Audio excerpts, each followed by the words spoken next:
Hindi ko po alam kung saan ako magsisimula ngayong special episode na ito. At muli, andito ako upang magbigay ng ibang mga paalala patungkol sa salita ng Diyos. Kaya ko nasabi na saan ako magsisimula. Kanina umaga nakatanggap ako ng PM ng aking kapatid na pastor na siyang nag-aalaga sa aking inang o ang aming inang na siya binawian na ng buhay. Although ng aming inang na ito ay maedad na siya, this coming October 15 ay 92 na po niya. Mahabang buhay ang ibinigay sa kanya ng Panginoon Diyos at marami ng mga biyaya ang natamasa at natanggap po niya sa pag-ibig ng ating Panginoon sa Kristo. Pero ang isang nakakalungkot siyempre doon, isang mahal mo sa buhay ang pumanaw sa iyong paningin. At ang isang nakakalungkot doon ay nandito ako sa malayong lugar o ibang bansa. Ganon din ang isa kong kapatid na nasa ibang bansa din siya. So, ito isang mga burden natin bilang isang OFW na tayo ay humaharap sa ganitong mga pagsubok. Anong magiging desisyon mo? Tulungan niyo po ako magdesisyon.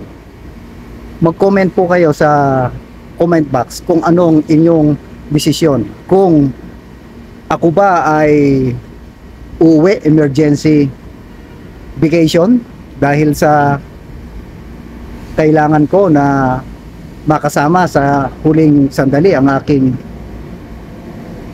ina bago siya dalhin sa huling hantungan, o dahil malapit na rin naman akong mag-exit by next year, March o April, ay maging practical ako. Tulungan niyo po ako sa aking desisyon na ito. Kaya sabi ko nga sa inyo, napaka-espesyal noong aking vlog ngayon na ito, dahil ngayong araw na ito, September 30, 2023, ay pumanaw na ang aming mahal na ina. Mga OFW, mabigat para sa atin ito kung ano mga desisyon, lalo na kung maliit lang ang sinasahod mo. Paano ka makapagdedesisyon nito? At kung ako ay uuwi, ay sarili kong ticket. At sa panahon ngayon, mahal ang ticket. Lalo na kung maliit lang ang sahod mo, paano makakasapat ito? Marami sa akin nagtatanong kung ako daw ba ay uuwi, kung ano ang desisyon. So may mga sinagot po ako na baka maging practical ako, pero mag-iintay pa rin ako ng conviction ng aking kalooban kung ano. Pero ito isang mabigat na desisyon dahil mahal mo sa buhay ang nawala. Ito ang isa sa mga mabibigat na karanasan ng OFW. Ito yung kailangan po natin minsan na i-overcome yung mga ganitong sitwasyon na mahirap desisyonan. Pero ang kamatayan na hindi po ito kayang takasan, tulad ng sinasabi sa mga taga-Hebreo chapter 7 or rather chapter 9 verse 27, ang sabi doon ay itinakda sa tao na minsan lamang mamamatay, pagkatapos nito ay ang paghuhukom. Bakit niyo po nabanggit ito? Itong amin pong nanay na ito, ang inang po namin na ito, ay nung kasagsagan ng COVID, siya po ay infected na virus po siya. Pero dahil mabuti ang Panginoon Diyos at dahil na rin siguro sa lakas ng kanyang pananampalataya at lakas pa rin ng kanyang katawan, hindi po siya na-confine sa ospital. Buong pamilya sa nakatira doon sa bahay nila pastor sa parsonage ay affected sila. Pero salamat sa LGU dahil binigyan niyo po sila ng gamot, maging iba pang medication na nabibili sa mga drugstore ay inasikaso ng aming Pastor June at Ate Balen at ang kanyang mga kasama sa bahay. So ibig lang po sabihin, wala pong o madalang ang makakaligtas kung ikaw ay na infect ng virus ng COVID. Lalo na ko yung edad na yon. Isipin nyo po, 91 po siya nung siya tinamaan ng COVID-19. Pero salamat sa Diyos dahil nakaligtas po siya. Naging malakas siya at nakauwi po ako noon. Nagkita po kami. Nayakap ko po siya. At taglay ko po na ang kanyang pag-ibig kahit po hindi na po kami nakikilala. Nagkaroon po siya na Alzheimer at hindi na rin po siya nakakadinig. Pero yung ngiti niya ay andun pa rin. At ang isang maganda po sa aming nanay na ito ay meron po siyang mannerism. Tuwing magkikita po kami, ibubulong po niya sa'yo. Sa ayaw at sa gusto po ninyo, bubulungan ka. Alam niyo po kung ano ibubulong. May pera ka ba dyan? Sa ganitong pagkakataon, yung edad po niya, nakapagbibigay po sa amin ng iba yung kagalakan dahil yung kanyang isip ay sa kahit pa paano ay gumagana pa. Pero mga kapatid at mga magulang, sa pagkakataon na ito, itong vlog ko po na ito ay hindi na po siya umabot sa kanyang 92nd birthday, October 15, sa next month. Marahil ito na po yung kalooban ng Panginoong Diyos para sa kanya. Mahabang buhay na po ang ibinigay po ng Diyos sa kanya. At kami ay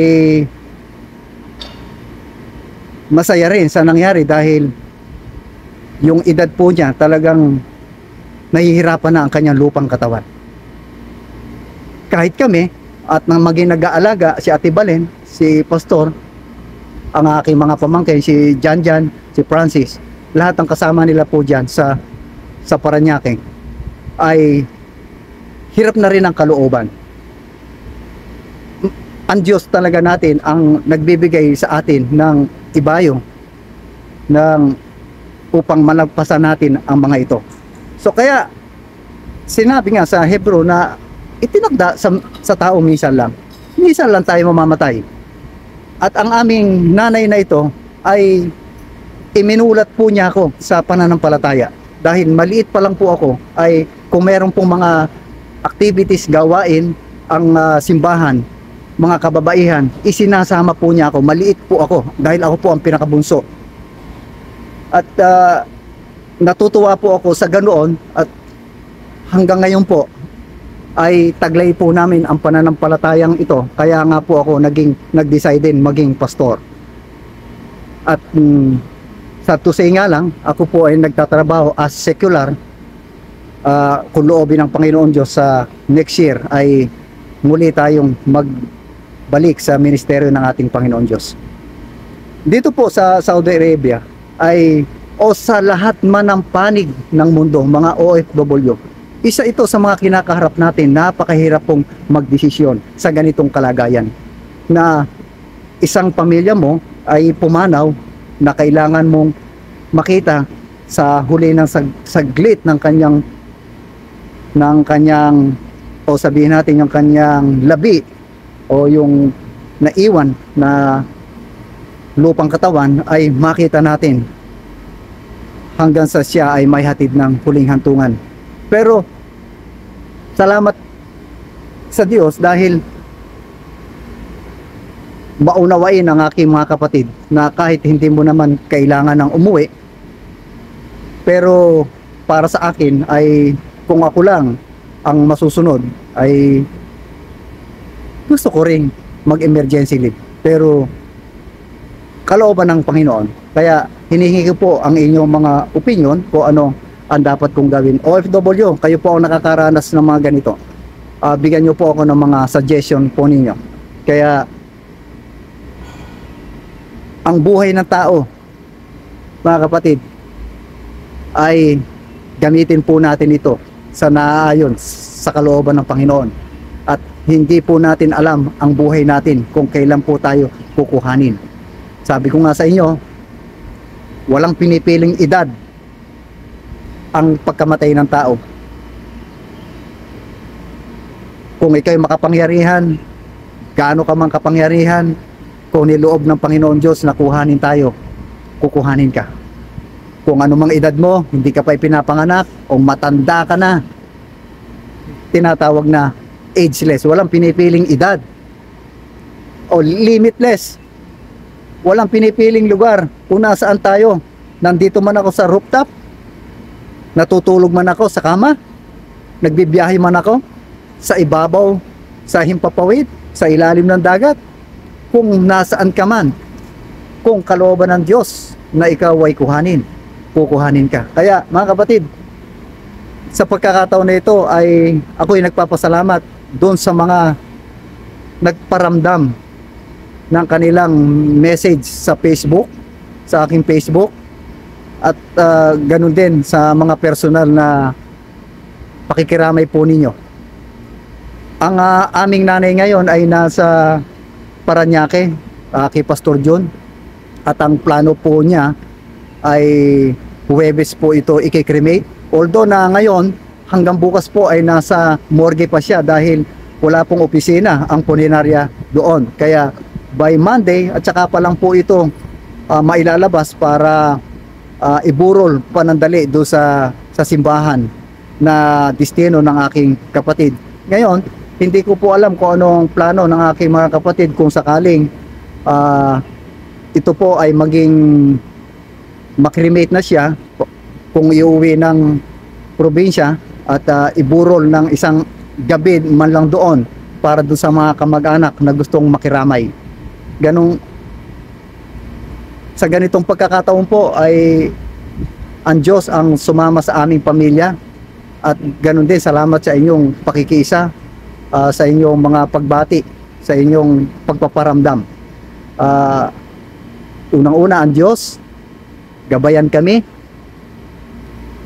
Wala na po kaming mga magulang, ganun din sila misis, wala na ring mga magulang. Ito yung pagkakataon para dun sa mga kabataan ngayon, o sa mga anak, o sa mga bago pa lang na mga magulang. Huwag nyo nang hintayin na ang pagkakataon ay mawala bago tayo magsabi ng mahal po ang aking inang na ito. Kung hindi, ipadama mo sa kanya. Kung kailangan niya ng tulong, nandyan ka. Huwag mo silang pababayaan. Lagi nakatunghay ang iyong puso't isipan sa ating mga magulang. Hindi pa huli ang lahat, may aral ang lahat. Sabi nga ng Panginoon, huwag nating pababayaan ang ating mga magulang, mahalin po natin sila. Ito'y isang sa mga sagradong utos na nagmumula sa ating Panginoon Diyos. Salamat po sa inyo, at itong vlog ko po na ito ay makarating sa lahat ng ating mga subscriber, lalong higit sa mga viewers natin, mga kamag-anak, at sa mga nagmamahal sa aming pamilya.